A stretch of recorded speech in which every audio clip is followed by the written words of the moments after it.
കോതമംഗലത്ത് ആവേശം വിതറി LDF സ്ഥാനാർത്ഥി ആന്റണി ജോൺ നാമനിർദ്ദേശ പത്രിക സമർപ്പിച്ചു. ആവേശകരമായ പ്രകടനത്തിന് ശേഷമാണ് ആന്റണി ജോൺ താലൂക്ക് ഓഫീസിലെത്തി അസിസ്റ്റന്റ് റിട്ടേണിംഗ് ഓഫീസറായ കോതമംഗലം തഹസിൽദാർക്ക് മുന്നിൽ പത്രിക സമർപ്പിച്ചത്.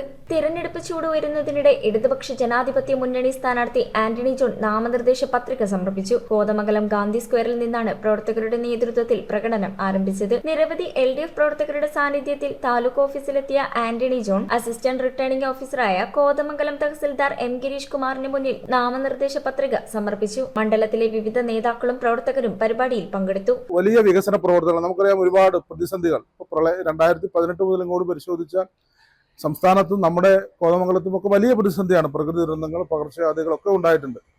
അപ്പോൾ അത്തരം പ്രതിസന്ധികൾക്കിടയിലും ഒരുപാട് വികസന ക്ഷേമ പ്രവർത്തനങ്ങൾ നമ്മുടെ മണ്ഡലത്തിനകത്ത് നടപ്പാക്കാൻ വേണ്ടി സാധിച്ചിട്ടുണ്ട്. അതുകൊണ്ട് തികഞ്ഞ ആത്മവിശ്വാസത്തോടു കൂടി തന്നെയാണ് വികസന പ്രവർത്തനങ്ങൾ എണ്ണി പറയാൻ കഴിയും. പതിറ്റാണ്ടുകളായി ഇവിടെ കോതമംഗലം കാത്തിരുന്ന നിരവധി വികസന പ്രവർത്തനങ്ങൾ പൂർത്തീകരിക്കാൻ സാധിച്ചിട്ടുണ്ട്. കുറേയേറെ പദ്ധതികൾ ഇപ്പോൾ മുന്നോട്ട് പോവുകയാണ്. News bureau, Kothamangalam. ശരിക്കും